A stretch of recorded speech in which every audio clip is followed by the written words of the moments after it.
السلام عليكم، ازيكم يا حبايب قلبي؟ عاملين ايه؟ يا رب تكونوا بخير. اللهم صل وسلم وبارك على سيدنا محمد وعلى اله وصحبه اجمعين. قبل ما نبدا الفيديو ما تنسونوش في شير ولايك واشتراك في القناه ودعوه حلوه من قلبكم تسعد قلبي. ربنا يسعد قلبكم يا رب دايما. النهارده يا جماعه هنعمل ملوخيه وفراخ. هعرفكم طريقه جديده لتخريط الملوخيه، هي مش جديده ولا حاجه بس سهله جدا جدا جدا. هنعملوها مع بعض ان شاء الله تعجبكم. نسهل على بعض يا جماعه. كده يا جماعه عندي هنا الملوخيه متقطعه وزي الفل زي ما انتم شايفين، وده نقع التوم في ميه عشان اعرف اقشره كويس، وعندي الفراخ منقوعه بميه وليمون وملح. بس يا حبايب قلبي نبدا بقى مع بعض. كده يا حبايب قلبي غسلت الفراخ ملح وليمون. كده خلاص جاهزه بقى ان انا هحطها في الحله. خلاص يا حبايب قلبي كده خلاص هنزل الفراخ في الحله زي ما انتم شايفين. نخليها بقى ايه لغايه ما تاخد لها غلوه، وننقي بقى الريم اللي على الوش.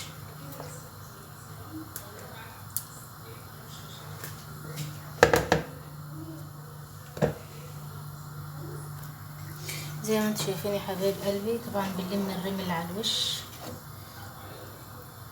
هي اتغسلت كويس جدا بالليمون والملح. انا ما بحطش يا جماعه مع غسيل الفراخ خل خالص، انا ما بستعملش خل مع غسيل الفراخ. نفضل بقى نشيل الريم ده لغايه الشوربه ما تنضف خالص، وبعدين نحط لها الملح والفلفل والبصل. يا حبيب قلبي زي ما انتم شايفين.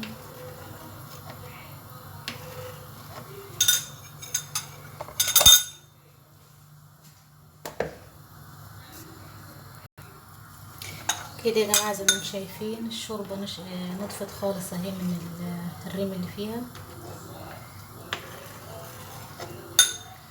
شكرا يا جماعه بجد على الناس الحلوه اللي دخلت لي جديد وقالت لي ما يهمكش من التعليقات السلبيه اللي بتيجي، كده كده الناس بتتكلم. والله بجد شكرا، متشكره جدا. ربنا يجبر بخاطركم يا رب دايما دايما بتدوني حافز اني اكمل. ربنا يبارك في عمركم يا رب ويرزقكم من واسع فضله يا رب، اللهم امين يا رب العالمين. وجعلكم يا رب نعمة في حياتي ويدومكم في حياتي نعمة، وبجد انتوا عيلتي التانية والله العظيم بجد مش كلام.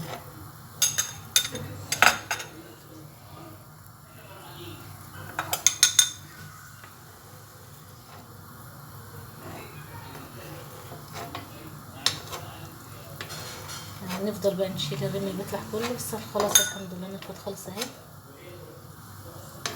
طبعا هي عشان بتغلي لازم بتطلع الرغاوي البيضة دي. كده نطفي بقت زي الفل. خلاص بقى نحط البصل. طبعا دي بصلة مقطعة على 4.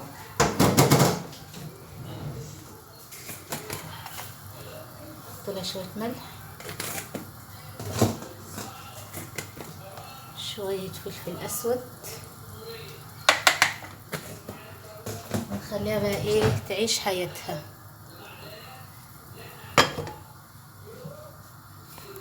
كده زي ما انتوا شايفين يا حبايب قلبي بقشر التوم.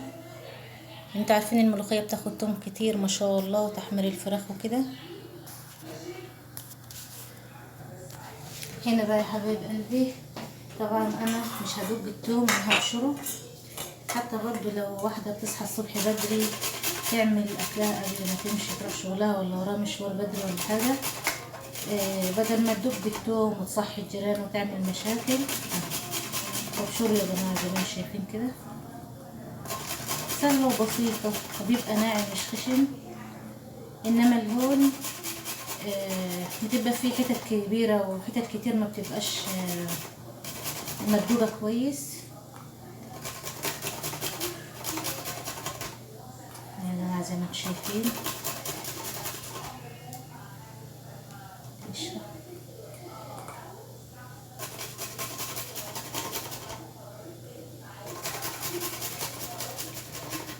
بس يا جماعه ناعم جدا.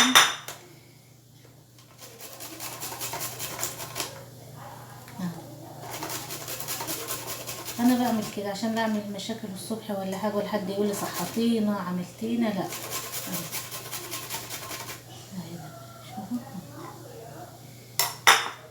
سهلة جدا، طريقة سهلة جدا بجد.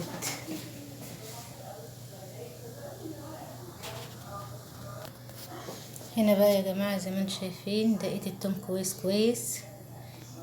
الطاسة ده اللي هو بتاع الملوخية واللي في الطبق ده هنتبله بالفراخ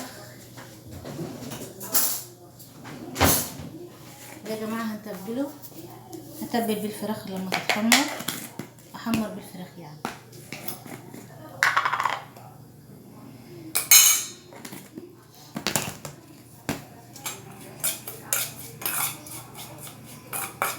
ده كده جاهز لتتبيلة الفراخ قبل ما تتحمر.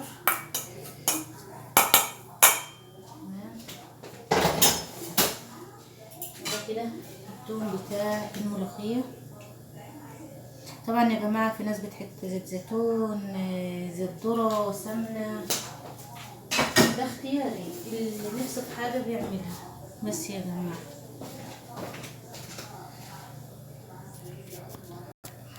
نيجي بقى يا جماعة للملوخية. طبعا ده كيس نضيف فاضي خالص مفيهوش اي حاجة. اللي يشوف الملوخية يا جماعة يقول دي كمية كبيرة، مش كبيرة ولا حاجة، هي اللي باينة في الكاميرا كبيرة.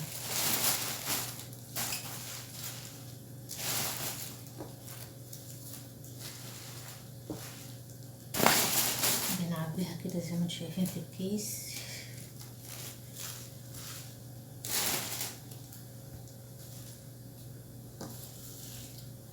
طبعا دي متنضفة مغسولة كويس جدا جدا، وحطيناها على الفوطة دي عشان تنشف ميتها.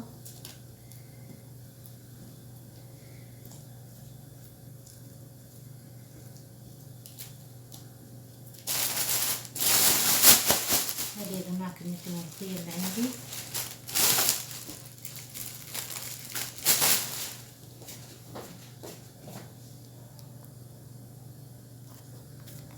بصوا يا جماعة دي الملوخية تمام. حطوها في كيس، طلع منه الهواء زي ما انتم شايفين كده.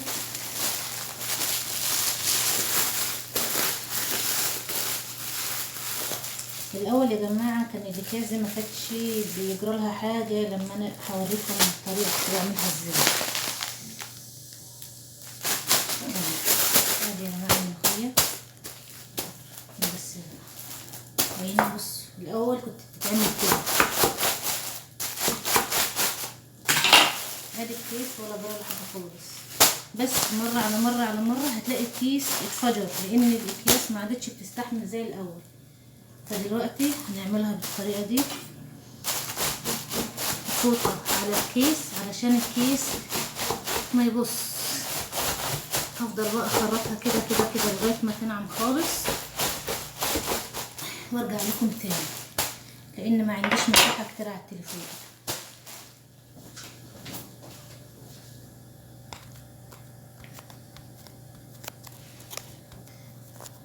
بصوا يا جماعه زي ما انتم شايفين اسهل طريقه لتخريط الملوخيه.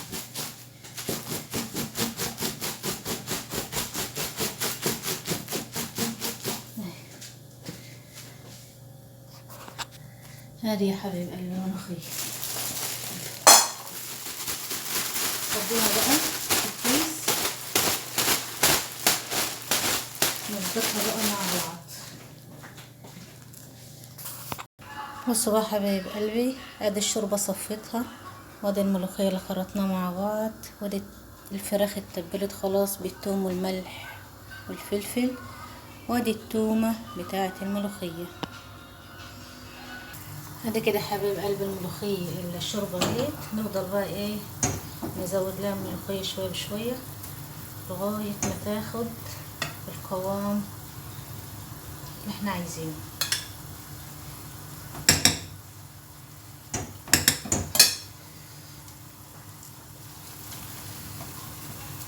نفضل بقى نقلبها كده كده زي ما انتم شايفين لغايه ما ناخد القوام. في ناس بتحبها خفيفه، في ناس بتحبها تقيله، عشان تطلع مظبوطه نحط اول باول.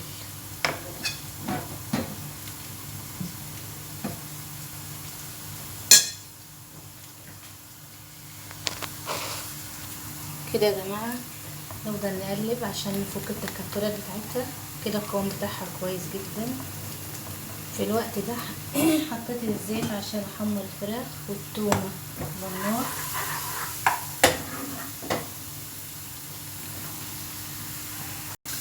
كده يا جماعه تبدا تقلب زي ما انتم شايفين. احط لها كام